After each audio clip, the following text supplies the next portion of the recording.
Several days since the Uvalde incident. Lots of people saying lots of things. I felt like I needed to just get a cut and dry timeline video of what happened. Sources and description. So before I get into the timeline, I want to read a priority of life, the training, the policy, the handbook on first responders in active shooter situation.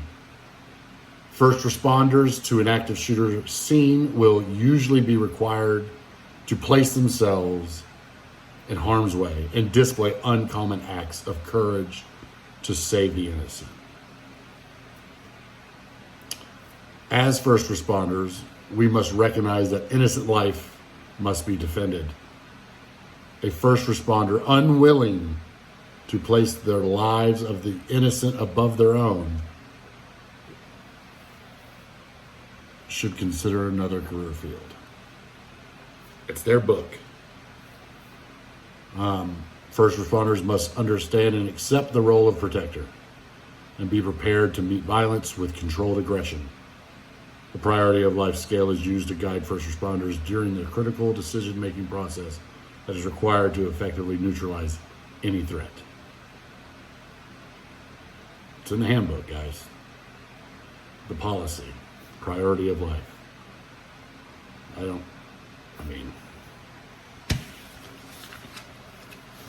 Okay.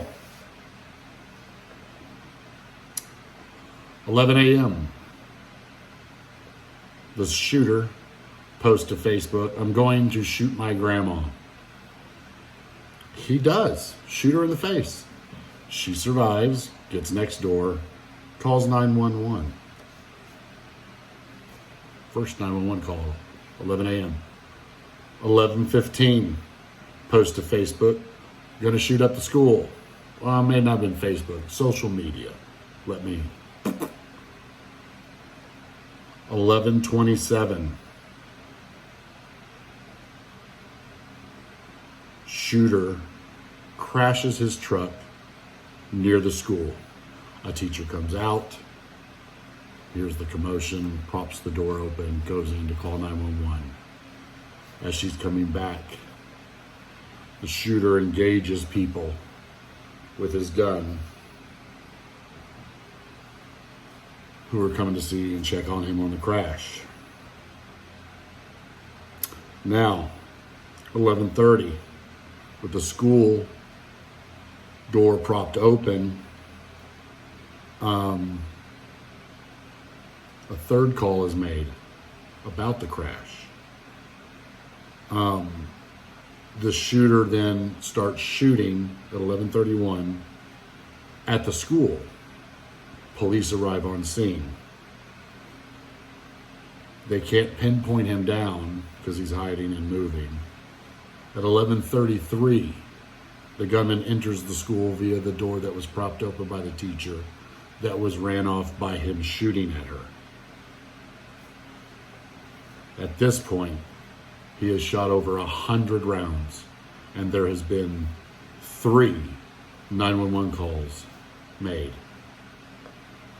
11:35, 3 Uvalde cops enter the same door.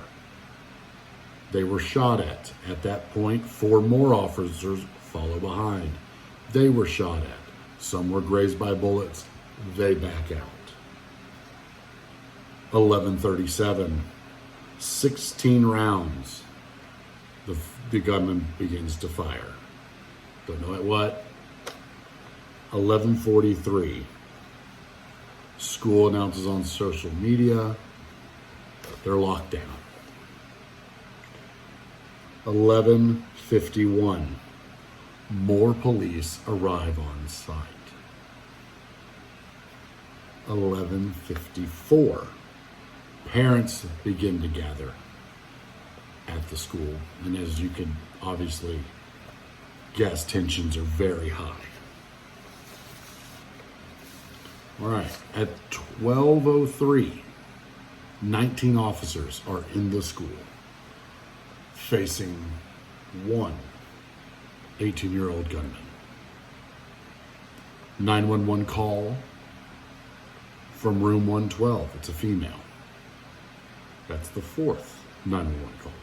1210 to 1213.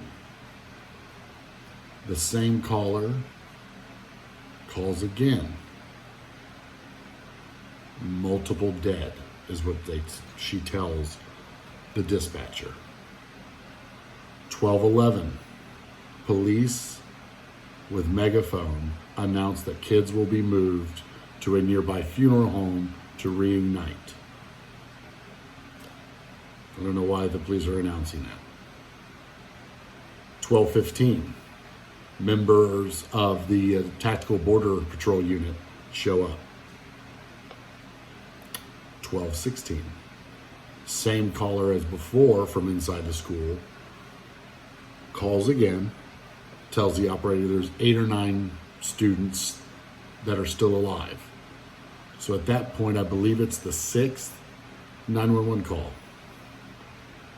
At 1217, school posts to social media again with the active shooter warning. 1219, another 911 call comes from room 111. They pick up, she hangs up. That's the 7th call. 1221, the gunman starts shooting again. 1230, school announces reunification will be at the high school, not the funeral home. Again, the situation's still going on. Nothing's been neutralized. Nothing's been fixed. 1236, first caller calls again. She's told to stay on the line. This is the 8th call. 1243, 1247. She's on the phone and says, send the cops in now. Send the cops in now. The school then announces 1245 to change the reunification of the kids again. I don't know. 1250, police obtain a key from the janitor for the room. They're able to unlock the room that the shooter's in. They go in, 1251, and they kill the gunman. 1251 is when he was killed. 11 a.m. is when his rampage started. But he announced, and he announced prior too, guys, on social media. I mean, they've got algorithms that if you don't agree with the left, you'll be booted. I've been a victim of it. But you can say, I'm going to shoot my grandma in the face, and they don't have some sort of system. See, they don't really care. They just want to retain power. There's so many more ways to fix the problems than stripping people of rights. It doesn't make sense. That was a complete failure, in my opinion, of the cops, the school security, everything. Everything. The cops were subduing parents. I don't know what to tell you. That the people that you're asking to disarm you are the problem. You know, the school systems failed you. The cops failed you. I don't know what else to say. It's not the gun's fault. It's not gun owners. It's not the NRA, Gun Owners of America, Texas Rifle Association. It's not that. It's not that. This kid was bullied because he was poor, but was able to buy all this expensive equipment, and he drove a big 250 truck. I don't understand it. None of it makes sense. What happened at the school doesn't make sense. How the cops acted, none of it makes sense. But their reaction is to, then give me your guns. Your guns. You didn't do anything, but give me your guns. It's irrational. It doesn't make sense. It doesn't make sense. They're just using it, guys. Let's think about this rationally. Let's look at what's happened. Stop blaming inanimate objects, and blame mental health. Blame parents.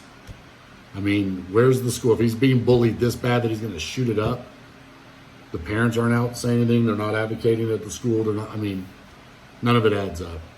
None of it adds up. But I know definitely the answer is not to ban guns because bad people exist. It doesn't make sense. Sources in the description. Check them out.